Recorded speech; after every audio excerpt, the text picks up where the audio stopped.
Olá, eu me chamo Esther. E eu, Rosângela. E está começando o Juridicamente Falando, podcast que conecta gerações dentro e fora da faculdade.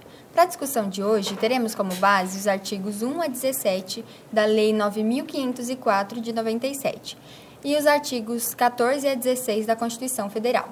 Nossos convidados de hoje são o Dr. Alexandre Volpiani, presidente da OAB de Osasco, e o Dr. Rogério Targino, vice-presidente da OAB de Osasco, para discutir conosco sobre os principais temas do direito eleitoral e público. Muito obrigado pelo convite, primeiramente. Agradecemos. Gostaria de dizer que nós, da OAB Osasco, temos um imenso prazer de estar com o nosso futuro, que são vocês e quem nos assiste. Então, contem sempre conosco para estar participando do podcast, dos eventos, de sala de aula, o que vocês precisarem de nós estaremos sempre abertos para acolher com o maior carinho possível. E muito obrigado novamente pelo convite. Nós que agradecemos. Muito boa tarde, boa noite, né? Independente do horário que estão nos assistindo. Quero agradecer o convite, agradecer na pessoa do senhor Alexi, o reitor dessa instituição, né? E do querido professor Fábio, coordenador do curso de Direito aqui. Para nós é uma honra. A abertura das portas do mundo acadêmico para advogados, para a Ordem dos Advogados do Brasil. Então, nós estamos muito felizes por estar aqui com vocês e vamos ver se a gente consegue responder as dúvidas aqui, né, e interagir aqui num tema tão atual e tão necessário que é direito eleitoral, que já está aí batendo a porta, né? Sim, vamos lá. Sim. Nós que agradecemos. Agora, começando as perguntas para o Dr. Rogério.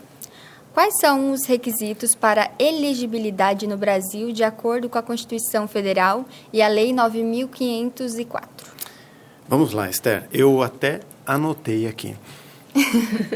Pode falar, Volpiani? Mentira, quem anotou foi o nosso presidente. Eu estava correndo, ele foi preparando aqui as coisas para nós. Olha, os requisitos para elegibilidade são os mesmos requisitos para você poder votar. Então, se você é um cidadão que exerce o seu direito de voto, você também pode ser elegível. Isso é democracia, é sensacional. Mas eu trouxe aqui por escrito: nacionalidade brasileira, nato ou naturalizado, né? Pleno exercício dos direitos políticos, que é o que eu falei. Aquilo, se você pode votar, você pode ser votado. Alistamento eleitoral, domicílio eleitoral na circunscrição, filiação partidária e idade mínima. O Brasil, nós temos a idade de 16 anos para voto, facultativo, 18 anos já passa a ser obrigatório. Enfim, esses são os requisitos para você ser candidato. E também nós vamos falar mais para frente, mas tem a questão da ficha limpa, tá? Mas nós vamos entrar nesse ponto aí. Nesse assunto, sim. Exatamente essa pergunta de agora. Como a lei da ficha limpa impactou a elegibilidade dos candidatos? Foi sensacional. Se ele não falar um sensacional, em qualquer lugar que ele esteja publicamente ou em podcast, ele não dorme. A assinatura. Você tem que ter a sua assinatura. Na verdade, a ficha limpa ajudou muito a manutenção da democracia, uma manutenção mais justa, inclusive uma paridade entre os candidatos. Antigamente você via muito aqueles candidatos que cometiam diversos crimes, usurpavam, né, das máquinas públicas e continuavam vencendo. Porque, afinal de contas, rouba, mas faz. Né? Um dos jargões que não é nem da idade de vocês, mas era um político que, de fato, ele assumiu isso publicamente. Ele é uma ficha suja, né? Só que continuava, e o povo votava em políticos corruptos, em políticos que roubavam a nação, roubavam o município. Com o advento da ficha limpa, isso muda de cenário. E aí sim, de fato, começa a ter um filtro para que entrem políticos que realmente queiram trabalhar, para que entrem políticos que realmente estejam em condições de exercer a função. E para nós que somos votantes, cidadãos, para nós é fundamental saber que quem está pleiteando tem um passado limpo, né? Não um passado de corrupção ou de roubo aos cofres públicos, né? Vamos dizer assim. Então, a lei da ficha limpa ela contribui muito, mas eu vou trazer aqui algumas questões que envolvem diretamente, até por escrito aqui também. Ó. O que pega, né, na ficha limpa? Condenações criminais por crimes contra a economia popular, crimes contra a fé pública, patrimônio, meio ambiente, etc., incluindo o tráfico de drogas, ou seja, aquele traficante grandão, não sei o quê, condenado. Porque, honestamente, quem tem poder financeiro hoje? O tráfico. Sim. Olha aí a luta que está sendo feita neste governo do Estado de São Paulo contra o tráfico para combater. Exato. O tráfico ele se capilarizou em todos os segmentos, em todos os setores. E aqui, evidentemente, a gente sabe que o tráfico tentou e até alguns municípios da região são dominados pelo tráfico. Então, a lei da ficha limpa tenta coibir isso também. Crimes eleitorais, dentre outros. Só um parênteses, Targino, que é importante dizer, que até um determinado momento somente eram aceitos para tornar inelegível alguém os crimes da administração pública, ou seja, uma pessoa que exercia um mandato, qualquer que fosse ele, cometeu alguma falha ou dentro do mandato, isso cairia na inelegibilidade. Com a lei da ficha limpa, que foi um avanço, né, abriu o leque, se expandiu para demais crimes, inclusive de crimes contra a pessoa, contra a vida, contra o patrimônio, coisas que não existiam, inclusive o tráfico de drogas. Ou seja, o leque bem maior. O leque aumentou bastante, ou seja, basicamente hoje basta você ter sido condenado por decisão transitada em julgado para que valha a inelegibilidade. Mas isso é com relação a qualquer crime que fique na ficha do cidadão. Porque hoje tem várias modalidades, crimes mais leves, a acordo de não persecução penal, transação penal, a pessoa continua figurando como primário, aí já não entra. Né? Então, houveram algumas alterações, mas, por óbvio, ainda falta alguma coisa para ser 100%. Né? E, claro, a gente precisa mencionar que depois desse cumprimento, por 8 anos fica inelegível. O que será que é aceito? Ou seja, se a pessoa matou alguém ou causou, o que é pior, um dano enorme ao erário público. Ela foi condenada, ela pagou a pena, que normalmente não é uma pena muito grande, 8 anos depois ela pode voltar ao cenário político. Isso é justo? Ou não, então é discutível. Sim. A gente não está aqui para falar o que é justo, né? Mas sim o que é um avanço. Sim, já é um avanço. Mas o justo nem sempre é legal. Né? Então, em outras palavras, a maioria dos clientes do nosso presidente da Ordem dos Advogados não podem ser elegíveis. Por 8 anos. Criminalista. Então, todos os clientes dele não entrariam aqui. Além desses crimes, né, que foram falados, né, as condenações criminais, improbidade administrativa, abuso de poder econômico ou político. Nós tivemos um exemplo clássico nessas últimas eleições de abuso de poder econômico. Sim. A candidatura do Pablo Marçal foi impugnada por abuso de poder econômico. Evidentemente, havia um disparate, era um único candidato multimilionário, blá, blá, blá. E de imagem também, né? O abuso de poder de mídia. Abuso de poder de mídia. Isso foi novidade nesta candidatura, inclusive, o Pablo Marçal. Por quê? Porque o cara domina as mídias. Então, realmente, teve ali uma novidade em cima disso. Né, também é muito grande. Abuso de poder político também. Doação ilegal de campanha. Isso aqui é um problema bem sério, porque impugna bastante candidatura, a doação ilegal de recursos para as campanhas. Isso tudo sobre a lei da ficha limpa. Próxima pergunta agora é do Volpiani. Será? Tomara? Será? Não sei. E agora a gente vai para o ponto que você falou por último, pelo que eu estou vendo. Doutor Alexandre Volpiani. Quais são as regras para o financiamento de campanha eleitoral no Brasil? Olha, tem bastante regras, né, de acordo com a própria Lei 9504 de 97 e um monte de resoluções do TSE. Quem é da área eleitoralista precisa o tempo todo estar estudando, entrando nos sites dos tribunais eleitorais para se atualizar. Eu faço parte da comissão lá de São Paulo Estadual de Direito Eleitoral Então, todo dia tem uma novidade sendo discutida ali no nosso grupo.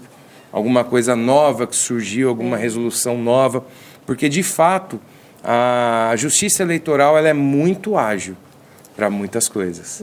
Para algumas, nem tanto. Mas, para a maioria delas, é uma justiça diferente, é um rito processual totalmente diferente, com prazos que vão até de 24 horas. Ou seja, numa impugnação, você recebe por e-mail ou até por WhatsApp, tem previsão dependendo do edital, e você tem 24 horas para prestar o esclarecimento daquilo. Pouco tempo, É né? muito ágil, é muito rápido, até porque exige, porque o pleito eleitoral ele só pode iniciar 45 dias antes da eleição, do dia. Então é rápido. Você não pode demorar 2 meses para julgar uma impugnação. Então, por isso, os prazos voam. E o modo de intimação também é ágil. Então, o que a gente tem como regramento? O que é possível? O que é permitido? Então, nós temos aí a possibilidade de fundo partidário, da criação de fundo partidário, são recursos anuais do fundo partidário que o governo dá para os partidos, misturados com fundos adquiridos de particulares, né? O Fundo Especial de Financiamento de Campanhas, ele também é distribuído da União para os partidos. Isso dá uma briga, é para ser uma coisa distribuída igualmente entre os candidatos de uma chapa, esses 2 primeiros que eu falei, e a gente sabe que no fim nem sempre acontece isso. Né? Quem é mais forte, quem é mais fraco. O mais fraco não tem nada, o mais forte fica com muito. A gente, no caso de doação de pessoas físicas, né, precisa ser, tem muitas regras. Eu não posso o Alexandre, que ganha R$100 mil por mês, chegar lá e dar 80 mil de doação. É condicionado a que seja 10%. A gente ouve falar muito isso, o né? dízimo. Quando é pessoa física, né? A gente brinca que é o dízimo. Eu não posso ganhar R$100 mil e dar 80, eu posso dar 10. Porque é a lei que determina dessa forma. Por mais que você é meu candidato. Por mais que você seja minha candidata, eu só poderia titular R$10 mil. E não posso passar disso, sob pena aí de incorrer no que o Targino disse. Então, nós temos também a proibição de doação de pessoas jurídicas. Empresas podiam antes doar para campanhas, hoje não pode mais. Vedação expressa, né? E pode ocorrer o financiamento... Opa, pois não? Vocês têm ideia por que não pode doar? Uma empresa não pode doar para a campanha? Das empresas? É meio lógico. É meio lógico, então vou responder. Porque, assim, se aquela empresa, por exemplo, ela vai ficar mais visada nesse sentido? Favor econômico. Aquele prefeito, presidente vai vencer e vai ficar devendo favores, isenção tributária para aquela empresa. A empresa está devendo milhões, mas doa milhões para a campanha. Como é que o prefeito vai conseguir fazer uma gestão vinculada a uma empresa? Percebe? Justamente por isso. Favores econômicos. E o financiamento coletivo... seguindo as regras que eu falei até agora, desde que haja a identificação de cada doador dentro dos regramentos que eu disse até agora. Toda a campanha precisa ter uma prestação de contas detalhada, item por item, doação por doação, entrada de dinheiro por entrada e gastos. Tudo tem que ser prestado contas. Então, quando a gente pega um material de campanha, só por exemplo... que tem lá um CNPJ, que a gente, que é isso, um CNPJ? O candidato é uma pessoa física, é uma empresa. Toda vez que um candidato registra a sua candidatura, né, ele ganha um número CNPJ. Esse número precisa constar em todo o material de campanha dele. Se alguém pegar um materialzinho que seja sem a identificação dessa pessoa jurídica, já dá impugnação. Já dá um beozaço para a pessoa. Então, é por isso que você, quando olha ali, bem pequenininho, está um CNPJ. Às vezes tem alguém que vai conferir ou não, se não bater, é um problema. Exatamente já vai, né, isso, por conta da prestação de contas. E toda empresa que fornece material também precisa emitir a nota, a quantidade, a descrição do material, precisa estar tudo fundamentado e pormenorizado. Senão incorre aí, eventualmente, numa impugnação da candidatura, que tem várias consequências que eu acho que nós vamos falar daqui a pouquinho, né? Mas, basicamente, as regras com relação a financiamento, né, de campanha e propaganda eleitoral são essas que eu citei. Interessante, né? O bastidor disso, né? Como é desconhecido, não é nem imaginável, né? Que tem tudo, que tem todas essas regras. E é uma área do direito, para vocês que são acadêmicos, pensem na área eleitoral multimilionária. Vocês vão trabalhar de 2 em 2 anos. Não. Mas cada vez é uma bomba. Porque passa, você segue com o processo eleitoral. Mas assim, rende-se muito dinheiro para o advogado. Muito interessante. Essa frase me lembra o dia da palestra, que ele comentou muito sobre isso, né, dos advogados, lá dos alunos que estavam, para a gente se interessar devido à demanda que tem, né? É uma área que é pouco explorada. Nós contamos em Osasco de 5.500 inscrições, pouquíssimos caras que falam, eu sou eleitoralista, né? É uma área que não é fácil de entrar, por óbvio, porque você precisa ter o conhecimento, o acesso aos políticos. Mas, normalmente, um escritório de eleitoral, ele toca várias campanhas ao mesmo tempo. A parte difícil é você reunir documentação e protocolar isso no TRE, para que a campanha saia do papel, né? E cumprindo os requisitos, para que não tenha, falta isso, falta aquilo, não pode. A gente precisa ter um checklist ali para não errar. E, assim, de fato, você tem um boom de trabalho a cada 2 anos, que pode mudar com a reforma eleitoral que nós podemos ter aí. Em 2030, 2035, em tese, nós teríamos eleições somente a cada 6 anos. Pode ser, ainda não passou, calma, gente. Mesmo assim, é um baita campo, porque tem pouca gente, exige muita técnica e atenção de quem vai exercer, mas também é um trabalho que quase não tem audiência. Tem audiência? Tem, pouquíssimas.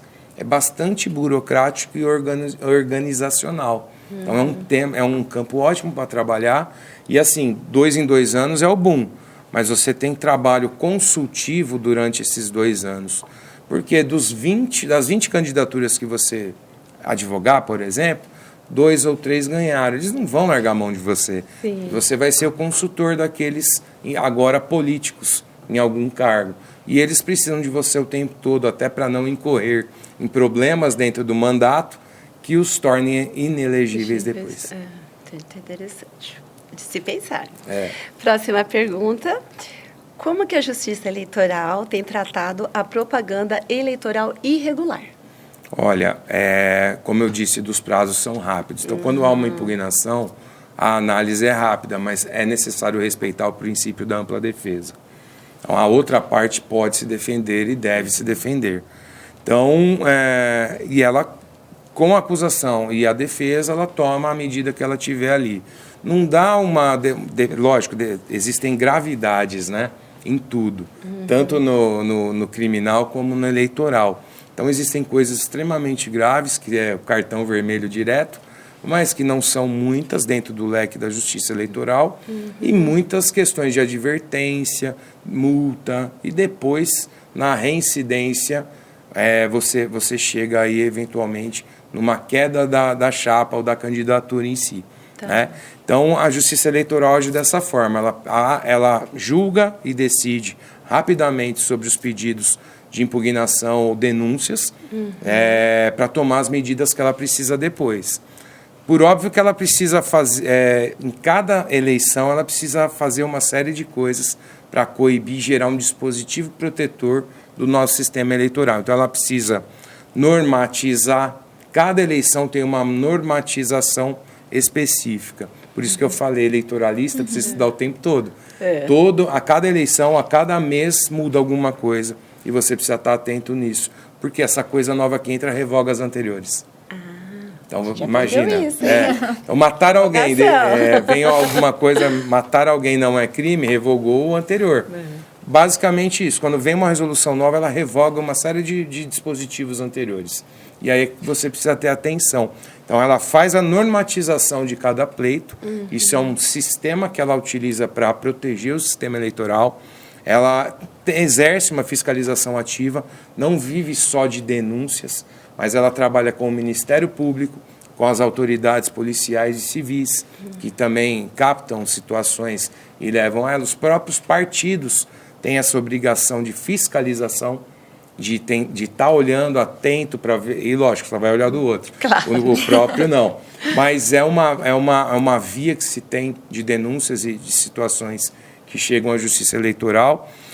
Para tudo isso precisa ter um julgamento efetivo, rápido e ágil, para que a justiça seja feita, para que cesse ali as irregularidades, porque normalmente você está falando de um excesso de poder sobre o outro que torna a disputa desleal, desigual. Então, quem usa de uma série de coisas erradas, ele vai ter muito mais chance do que o que joga certinho. Né? Então, ela precisa julgar rápido. O poder de polícia que ela tem é no sentido de tomar uma decisão e isso ter que ser cumprido. Então, ela precisa exercer o poder de polícia que ela tem. E, por óbvio, combate à desinformação, que agora é tão falado, é essencial. Cabe principalmente à Justiça Eleitoral estar informando, estar esclarecendo o público o tempo todo da lisura dos nossos pleitos. Porque nós temos um sistema muito moderno e, na minha visão, confiável eleitoral, diferente de em outros países que a gente aponta e fala, lá é primeiro mundo, aqui não, aqui é essa bagunça. Lógico, podia melhorar alguma coisa? Podia, mas se usa o nosso sistema eleitoral para descredibilizar ele, né? Sendo que a gente tem um sistema eleitoral que é, lógico, possível, é passível de erros e de falhas. É passível de corrupção? É também, porque depende do agente que está em cada urna, né? Mas ele também tem vários dispositivos que combatem isso também dentro da informatização. Então, combater a desinformação é extremamente importante e é hoje um dos principais papéis da Justiça Eleitoral. E o nosso também, a gente quer trazer cada vez mais a informação. Quais são as consequências para os candidatos que descumprem as regras de financiamento e propaganda eleitoral? Essa é a minha última pergunta. Você vê, Targina, que interessante, nosso futuro está bem cuidado. Porque se você prestar atenção no roteiro delas, cada ponto leva ao outro. Sim. Ele termina levando ao outro. Isso é muito bacana, é um raciocínio legal. Parabéns. Obrigada, por vocês terem feito dessa forma, que torna o negócio direto, reto e interessante. Não deixa a pessoa que está vendo a gente dormir, né? É muito legal. A gente precisa, mais, bom para a gente aprender, viu, Targino? Fazer uns roteiros. Fazer um roteiro assim, verdade, né? Totalmente instrutivo, direcionando a situação. Bom, quando há o desrespeito, a gente meio que no último tópico já começou a falar, né? Mas existe um rol simples, normal, simples e está previsto na lei eleitoral. Multas pecuniárias, aí vai daquela questão da gravidade. Multas pecuniárias que vêm depois de uma advertência, de uma notificação, para que se cesse a situação. Não cessou multa, não cessou cassação do registro ou diploma, caso tenha sido eleito. Um registro é antes da eleição, o diploma é quando esse cidadão foi eleito pelo voto, mas utilizando-se de subterfúgios errôneos para que isso acontecesse. E aí ele é cassado. A declaração de inelegibilidade, isso é difícil falar assim, né, no papum, né? Eu sempre me enrolo, mas isso ocorre também da mesma forma. A pessoa foi votada,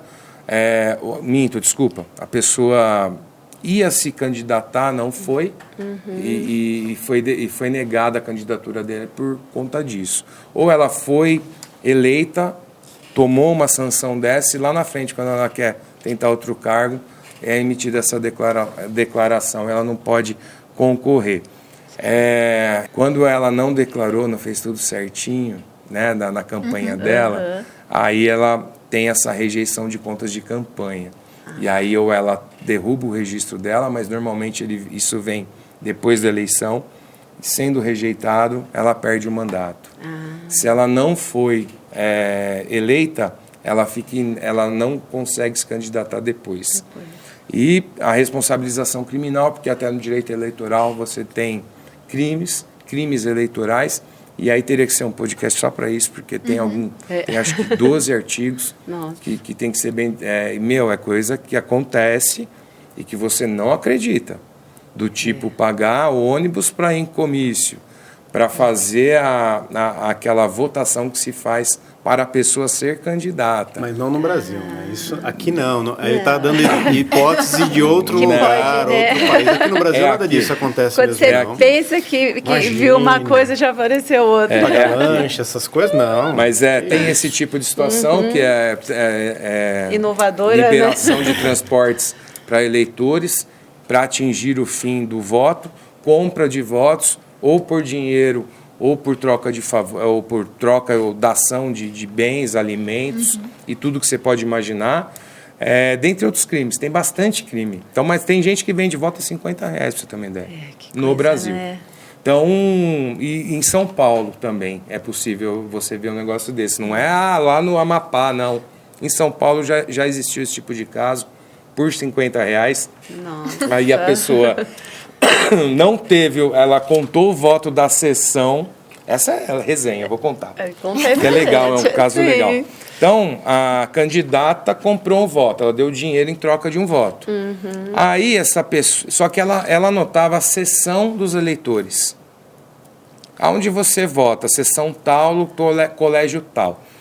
Ela foi sessão por sessão, né, e fez o levantamento dela. Chegou na sessão que ela tinha dado dinheiro para a moça, não tinha voto para ela. Ela foi na casa da mulher cobrar essa dívida. Falou, eu te paguei, como que você não votou em mim? Olha que auditoria, né? Que sacanagem que você fez comigo. E um vizinho, por óbvio, hoje em dia não dá para brincar com o celular filmando essa coisa. Meu Deus. Isso foi em São Paulo, não foi aqui na nossa grande São Paulo, foi no litoral, mas aconteceu. E isso foi há 2 eleições atrás. Então, acontece esse tipo de coisa hoje. E aí é descoberto, né, gente? E aí você tem vários dispositivos. Mas para crime eleitoral, a gente precisaria fazer um pod só para isso. 2026. 2026 tá aí. E é um tema importantíssimo. Sim, vai dar uma com alavancada certeza. no pod, porque muitos candidatos querem essas informações. Sim. E é relevante o que vocês estão fazendo hoje mesmo. Podem seguir, meninas. Agora, novamente para o Dr. Targino. Quais são as responsabilidades dos candidatos em relação à prestação de contas e transparência? Bom, vamos lá. O Dr. Alexandre Volpini já trouxe bastante aqui para a gente, inclusive entrou bastante nessa questão das responsabilidades, né? Mas a gente pode trazer aqui de plano, tá? Detalhamento das receitas e despesas. Gente, nós temos um tribunal só para cuidar disso. Só para analisar tudo isso. É sério o negócio, é prestação de contas, é o tempo todo. Uma coisa bem legal que o Dr. Alexandre trouxe é o dinamismo do processo eleitoral. Os prazos são contados em horas. É assim, ó. Muito dinâmica. É rápido, a coisa é ligeira, é legal. Para quem tem uma vida mais ativa assim, e gosta, é uma dinâmica muito boa. Detalhamento de receita e despesa. O que busca isso aqui? Exatamente a gente ir lá atrás, naquele ponto que eu trouxe aqui, sobre a disparidade entre um candidato e outro. Você teve, o Dr. Volpini também trouxe, teve uma doação ali. Isso vai ser explicitado, vai ser detalhado. De onde vem, para onde foi. Compramos pão com mortadela para o pessoal, ou então pagamos o ônibus. Não tem isso no Brasil, mas se tivesse... Absurdo, né? Esses países mais de terceiro ou quarto mundo, verdade, meninas, isso acontece lá fora. Aqui não. Aqui é absurdo isso. Bom, abertura de conta bancária específica. O Dr. Volpini falou, olha, é criado um CNPJ para o candidato. Além do CNPJ, conta bancária. Só para aquilo, ele não pode fazer na conta pessoal dele. Então isso é tudo aberto. É sensacional. Prazos rígidos, né? Olha aqui, a prestação de contas é feita em etapas, com envios parciais. Então, durante a campanha, o candidato e a assessoria dele está prestando contas, está prestando contas, está prestando contas. E mais uma responsabilidade é a transparência pública.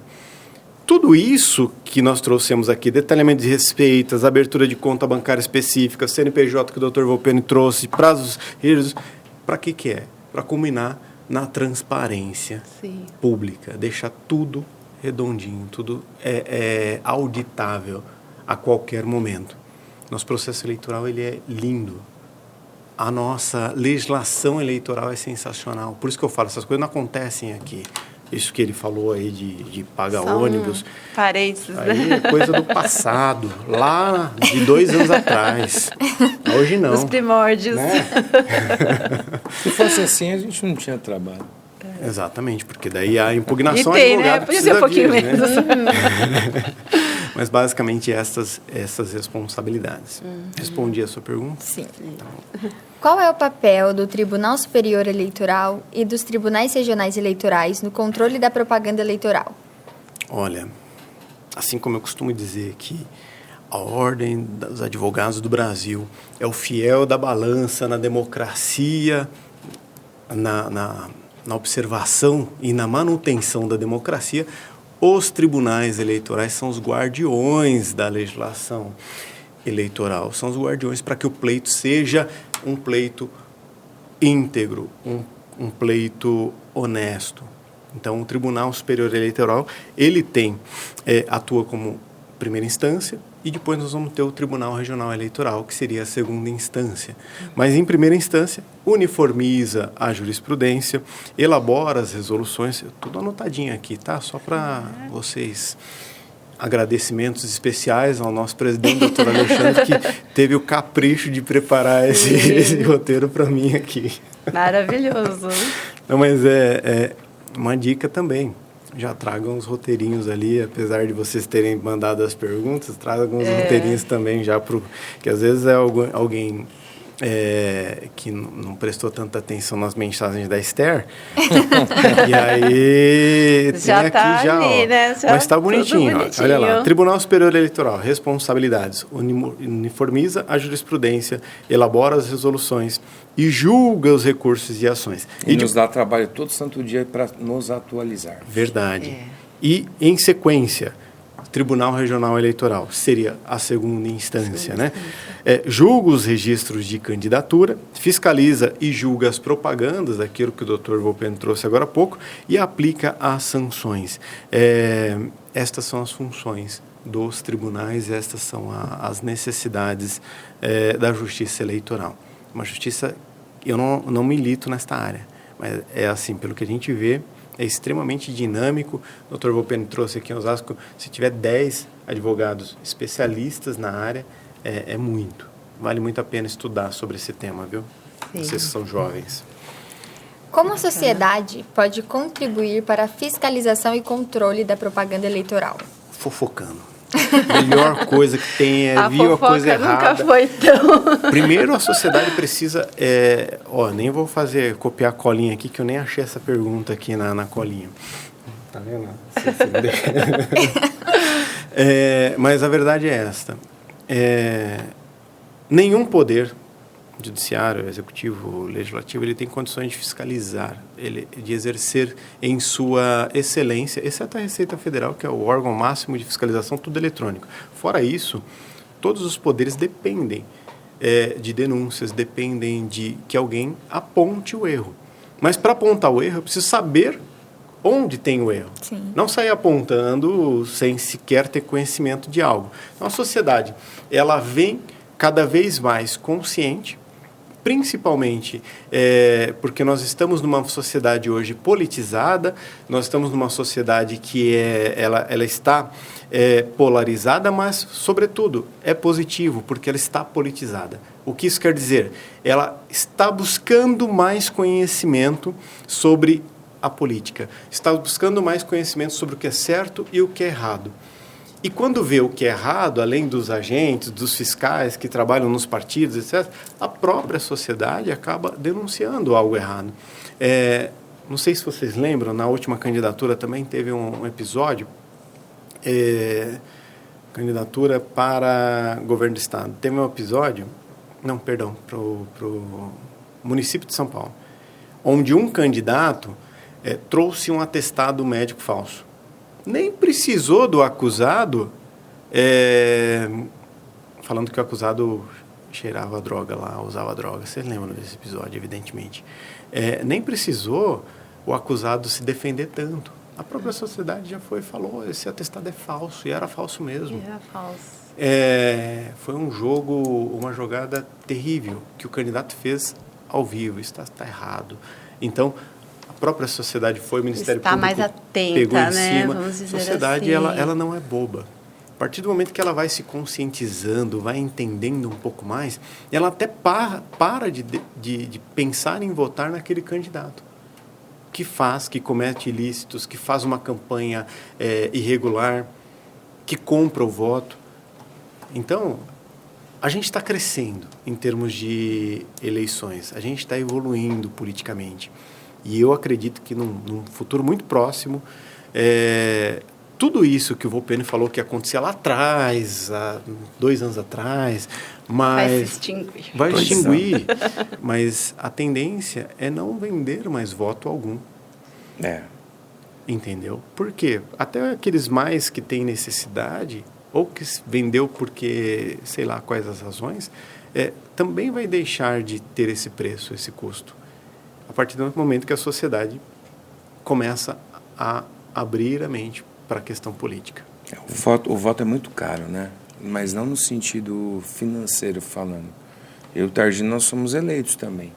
Cada voto que a gente teve, por mais que de vez em quando, poxa, está cansativo, está puxado, a gente não está dando conta de fazer o nosso trabalho, que é o nosso ganha-pão, porque na UAB não tem salário.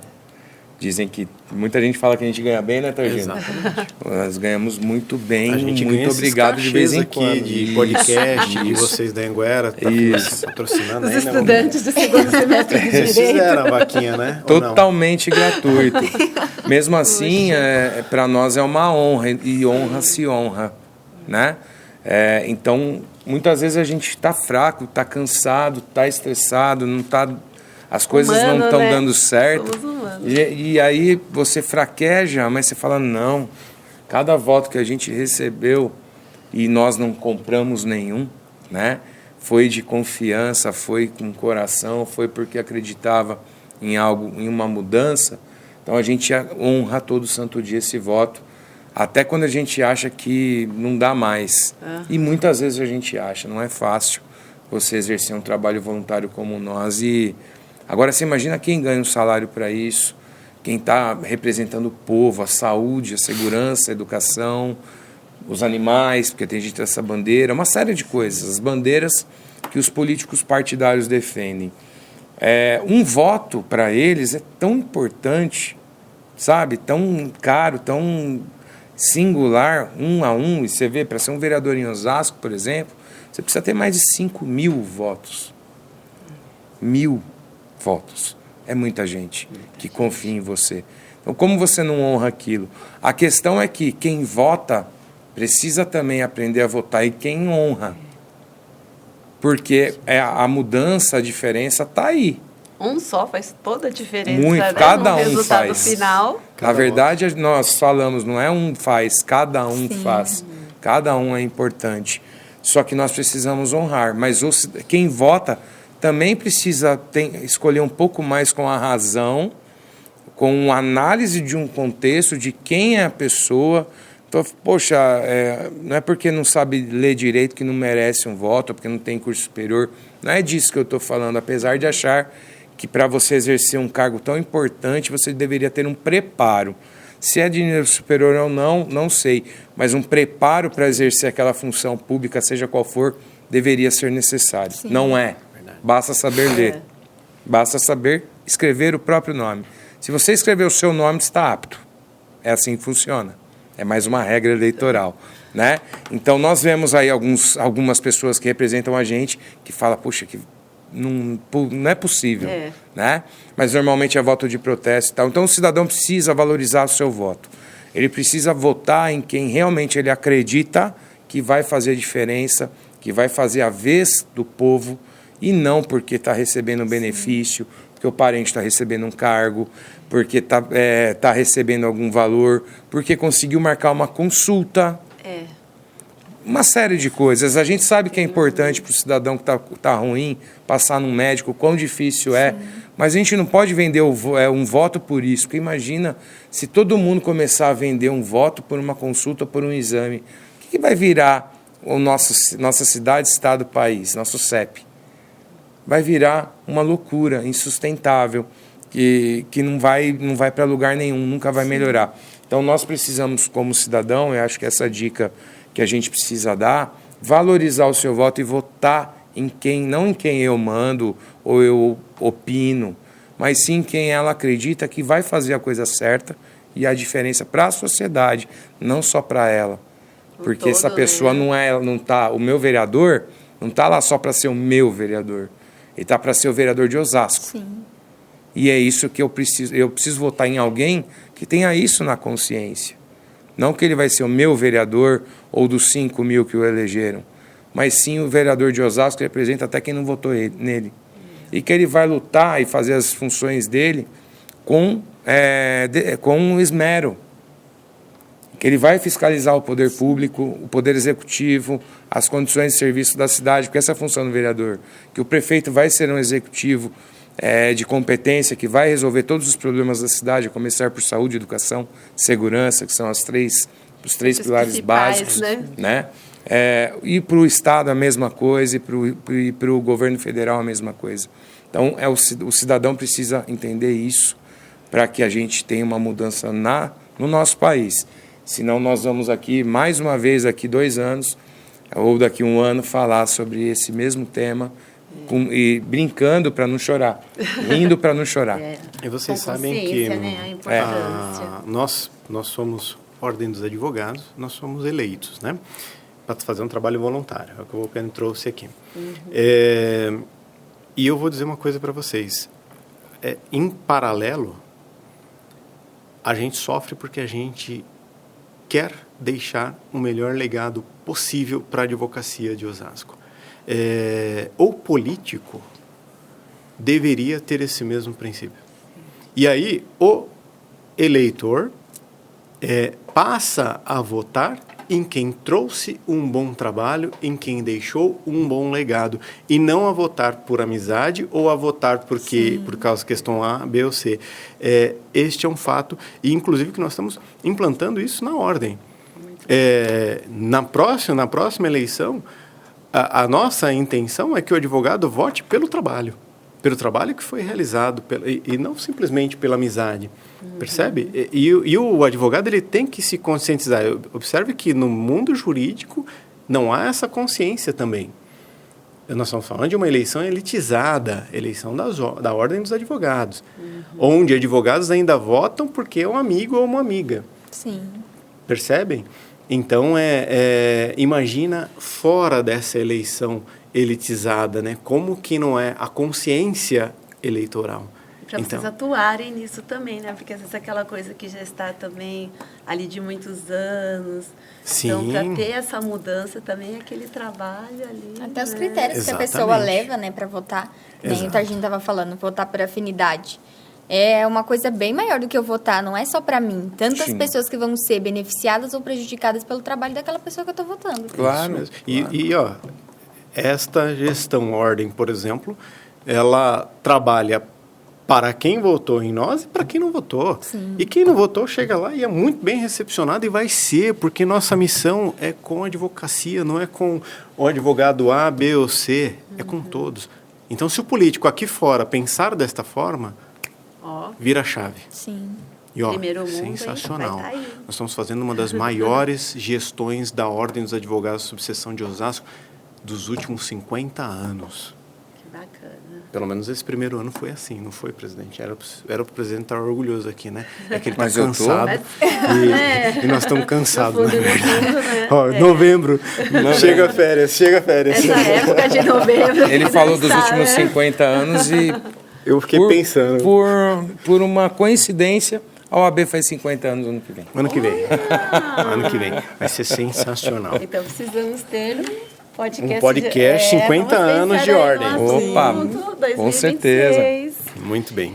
Mas, Bom. assim, vontade e coração nós temos. Boa. Sim. Então, Agradecemos ao doutor Alexandre e ao doutor Rogério pela participação no episódio de hoje. Deixamos as considerações com vocês agora. muito obrigado, meninas. Muito obrigado a todos que nos acompanharam até agora. Contem sempre conosco lá, repetindo o que eu disse no começo. Para quem nos assiste, para passar essa semente da conscientização no voto, é muito importante. Isso é que vai mudar o nosso país e o nosso mundo. Então, é muito importante que a gente divulgue aí a consciência de um voto certo para o bem da nossa sociedade. Muito obrigado novamente. Obrigada. E até breve. Até breve.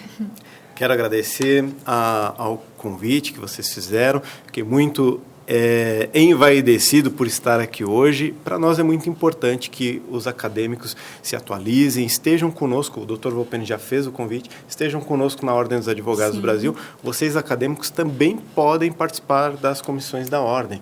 Vocês acadêmicos também podem ir à OAB. E chegando ali no 4º, 5º ano, vocês já podem até tirar a carteira de estagiário da Ordem dos Advogados do Brasil. Lá, é o destino final dessa carreira que vocês estão construindo. Quando eu falo destino final, doutor, mas eu quero ser delegado, mas eu quero ser juiz. Olha, depois que delegados aposentam, depois que juízes aposentam, são advogados. Quando você Mas tira antes sua de serem carteira, isso, precisam ser você advogados. precisa ser advogado. Quando você tira a sua carteira, mesmo passando num concurso público, o que vai acontecer? Você vai suspender a sua carteira de ordem, mas você continua advogado, é uma profissão para a vida. Então, participem conosco da OAB, estejam lá, quero deixar esse convite aberto a toda a instituição. E parabéns, menina, pelo trabalho de vocês, está sensacional, viu? Muito obrigada, senhores. Muito obrigada mesmo. Agradecemos também você do outro lado que chegou até aqui, esse final do episódio conosco. Esperamos que tenha sanado suas dúvidas sobre esse assunto. Não esqueça de deixar o seu like, aquele joinha. É muito importante para nós, para que esse vídeo chegue a mais pessoas. Até o próximo episódio.